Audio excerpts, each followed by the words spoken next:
Alors, nous avons commencé par notre marraine, et nous finirons par une marraine, une autre marraine. Voilà, Victoire de Margerie. Merci de nous rejoindre. Non, non, aucun problème, nous sommes ici entre amis. Et voilà, Victoire a accepté également de devenir marraine de la Fondation. Et je pense qu'elle a une expérience très intéressante de l'entreprise, du mécénat. C'est une amie proche. Et voilà, je pense qu'elle nous aidera grandement à développer cette fondation. Alors, Victoire, les trois questions, donc également. Ton lien avec Saint-Exupéry. J'avoue que je suis très contente de passer juste après Patrick Poivre d'Arvor parce que je partage avec lui le fait d'avoir un grand-père qui était dans l'escadrille Guinmer pendant la Première Guerre mondiale. Donc je pense que c'est ça le fait originel, et d'avoir été élevé auprès de ce grand-père qui m'a tout raconté, qui a écrit ses mémoires, qui nous a vraiment donné le culte de l'aviation. Donc on avait vraiment ça, je dirais, dans les gènes, qui nous a fait lire Le Petit Prince quand on était petit. Donc c'est vraiment, c'est quelque chose de très très fort. Et j'ai eu pendant des années, et j'ai encore aujourd'hui, toujours à côté de moi, Le Petit Prince. Et je pense que Le Petit Prince a aussi développé chez moi quelque chose de très profond, qui est le culte de l'amitié. Et je crois que l'histoire du renard que vous connaissez tous, c'est vraiment quelque chose qui est gravé dans mon disque dur, comme disent les jeunes aujourd'hui. Dans ton ADN, comme on dit. Voilà, dans mon ADN, pour dire ça mieux. Voilà.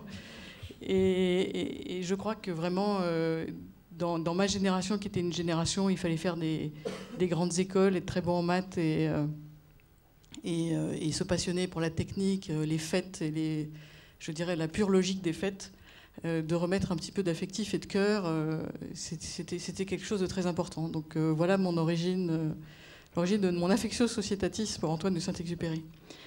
La deuxième question, ça portait sur la modernité, la modernité des messages. Et moi, j'en ai tiré deux choses. D'abord, une valeur qui aujourd'hui ne me paraît pas tout à fait mise en valeur, qui est celle du courage. Antoine de Saint-Exupéry, et comme vient de le rappeler Patrick aussi, son ami qu'il est allé accueillir de l'autre côté de la montagne, sont des gens qui se caractérisaient par le courage et qui étaient respectés et valorisés pour ce courage, alors qu'aujourd'hui, ça ne fait pas partie beaucoup des choses que l'on respecte. On respecte beaucoup plus la réussite, l'argent, le titre, et le courage ne fait pas forcément partie des choses qu'on met en valeur. Et même dans certaines entreprises, on dit aux gens qui sont un peu trop courageux qu'il faut qu'ils apprennent à devenir politiques. Donc c'est pas forcément mis en valeur aussi bien que d'autres choses. On voit ce que tu veux dire. Voilà. Donc je tenais à le dire parce que je suis pas sûre qu'Antoine de Saint-Exupéry aurait eu le même succès aujourd'hui. Et justement, j'aimerais bien que les valeurs qu'il a développées à cette époque redeviennent un petit peu plus d'actualité. Et la deuxième chose qui me paraît très importante et que je trouve être en train de revenir de plus en plus d'actualité grâce à la crise, peut-être justement, c'est cette volonté d'entreprendre et de prendre des risques. Mais de prendre des risques qu'on maîtrise un peu plus peut-être que l'ingénierie financière. Là, je trouve que bravo et chapeau bas à Antoine de Saint-Exupéry qui nous a toujours essayé de montrer que les entrepreneurs étaient des gens très respectables. Donc ça, ce sont les deux valeurs que je trouve très actuelles dans son message.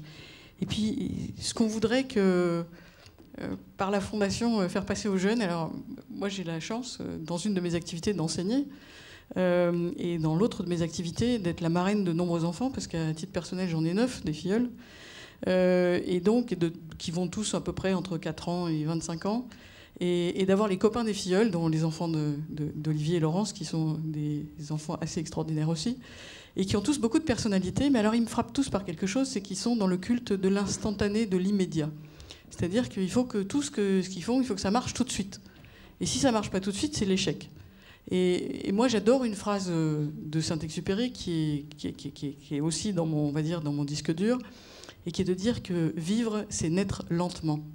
Et je trouve que ça, ce goût du long terme, ce goût de l'effort dans le long terme, je pense que j'aimerais bien que cette fondation serve un petit peu à redonner ce goût-là à nos jeunes, et qu'ils se rendent compte que c'est pas parce qu'on réussit pas tout de suite qu'on est mauvais. On peut investir dans le long terme et investir aussi en équipe, et ça marche parfois aussi très bien. Et leur donner des exemples des gens qui ont investi peut-être beaucoup, lentement, et qui ont quand même réussi à faire des choses extraordinaires. Je pense que ça serait bien. Et la deuxième chose qui me frappe aussi beaucoup dans ces jeunes, c'est que pour eux, l'aventure, c'est toujours un défi contre. C'est pas un défi pour. Alors c'est toujours être contre quelque chose, contre l'ordre établi, contre quelque chose qui existe. Et moi, ce que j'adore dans Saint-Exupéry, c'est justement l'aventure, c'est un défi pour. C'est pour réussir quelque chose, pour vaincre une frontière, pour l'équipe. Voilà, pour l'équipe. Donc c'est un peu ces deux choses-là. C'est l'effort sur le long terme et puis ce goût de l'aventure pour quelque chose. Voilà. Je ne sais pas si j'ai répondu convenablement aux questions. Mais... Tu as répondu avec ton cœur, Victoire, et voilà. C'est ce que tous nos amis ont fait ici. On les remercie. Merci. Voilà alors.